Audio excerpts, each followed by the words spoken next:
Masicamagusheni ke ngale ntsasa yanamhlanje. Namhlanje ndithe makhe ividiyo yam ndiyenze ndiphandle kule ndawo ndisuka kuyo. Ndisuka emlanjeni komkhulu, yenye yeendawo endisebenzela kuzo ngesandla sasekhohlo sasekhaya, isandla ke sobuxhwele. Ndinamaxesha ke ubuxhwele obu ndibudibanise nobugqirha. Omnye uzawubuza athi zinto ezimbini ezingadibaniyo ezo. Athi kudala phaa phambili igqirha belikade livumisa lawugqiba lithumele umntu exhweleni into yoba hamba ke iya kubani, tata ubani, akunyange. Akunjalo kumntu wonke, abanye bayakwazi uzinikwa zombini izandla. Mna ndinobugqirha, ndiyithwasela intsimbi emhlophe, ndiphinde ke ngoku ndibe naso isandla sasekhohlo sikatatomkhulu, itasa endayithathayo phaa kwelaa khaya endisebenza ngayo. Kodwa ke kukho amaxesha, eyona nto ndifuna uyi-emphasize namhlanje, there are times apho isiNgesi asivumi namhlanje, nawuxola nina abangasivayo isiXhosa ngale mini yanamhlanje. Kukho amaxesha ofumanisa into yokuba uthi wamjonga umntu, ufumanisa into yoba heyi, ingathi kufuneka umcengele nakumanyange akokwabo ukuze la manyange avume loo mntu usebenze apha egazini lakhe. Ngelinye ixesha uyawuhamba amaxhwele, uhamba iinyange, uhamba usetyenzwa kodwa ungawuboni umahluko. Unikwe amayeza ofutha, ugabhe, ucime, uthini, umahluko awuwuboni. Ithi kanti ingxaki iphi? Iphaa kumanyange, your spiritual guides. Ikhona into abayikhalazelayo. Ngelinye ixesha ke kuye kufuneka usondele kubo, ucenge bona. Uyayiva ke ngoku?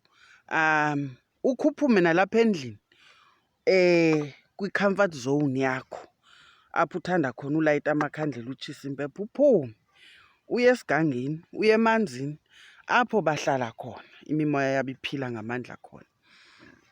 Usondele phaa kubo, ucele into ozicelayo, ubulele into ozibulelayo. Ndizama ukuthi iyeza kuphela ngelinye ixesha komnye umntu alisebenzi, lifuna uncediswa nangokucenga nonqulo. Abanye abantu bathi ke kukuphahla, thina ke maXhosa sithi kukunqula. Ndivukele kuloo nto ke namhlanje, ngumntu lo usetyenzwayo. Kodwa ndithi xa ndimjonga ndifumanisa into yoba amanyange abhekele. Uyayiva ke ngoku? Yiloo nto ndisithi mna inde indlela yomntu onyangayo. Ukubana ngaba iyeza ulifunde ngokurobha, ulifunda kooFacebook, umzekelo, ubana ngaba unyanga ngencwadi, ibhuku, uhamba ubhala amayeza, izawuba khona ingxaki.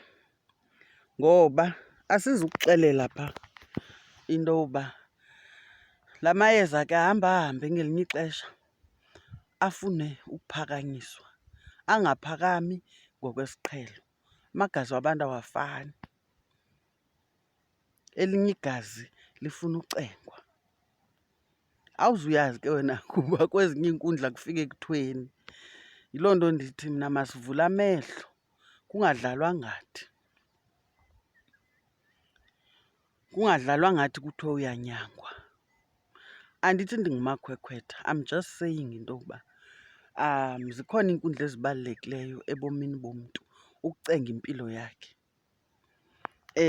Ubomi bomntu abuphelelanga ekhaya, as in your home.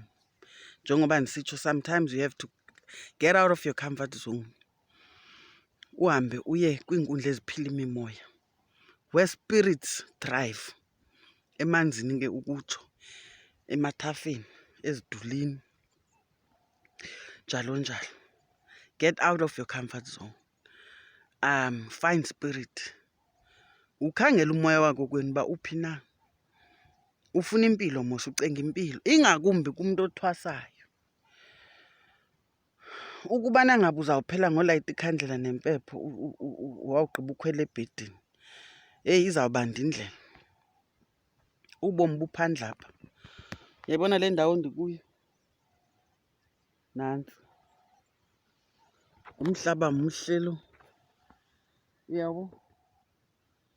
Nangu lo mlambo, le mithi iluhlaza kakhulu. Ndisuka kweli komkhulu. Nazi iintaba zakuthi. Nantsiya intaba iHawksback. Nankuya uSikhoba. Ilali yam ilapha ngentla. Jonga eli thambeka ndisuka kulo. Mhlawumbi ayibonakali le ndawo ibithambekele. Ndizama ukuthi ke once in a while we have to get out. Ke siphume. Uyayiva? Siphume phakathi kwekhaya siyokhangela ukuphila. In the wilderness. Umoya ozolileyo, umoya opholileyo. Amakhaya esiphila kuwo ngelinye ixesha anezigcawu, ngelinye ixesha anezitofile, kombelwa izinto ngezinto. Nqula nje kanti usebenza phezu kwekhaya elimdaka. Uyayiva? Uyabona akho nto inamandla njengamanzi. Ndihlale ndisithi amanzi, ndakhe ndaxelelwa ngumntu ethongweni, wathi amandla asemanzini. Ngoba imagine amanzi, uyabona jonga, lityhume eli. Nantsiya intaba iHawksback. It's just that ibuqelele ngoba kukho le nduli. Kodwa kukho ingxangxasi esuka phaa kulaa ntaba iHawksback. Le ngxangxasi ihambe yehle izotsho kulo mlambo ityhume. Uyayiva ke ngoku? Loo nto leyo ke ngoku wacingela amanzi esuka kulaa ngxangxasi. Kukho isiziba esiphezulu kwalaa ntaba, ngumthombo phofu ophezulu kwalaa ntaba. Wehla ke lo mthombo wenza ingxangxasi, udibane nesiziba ibe yingxangxasi, wehle uzoba lityhume.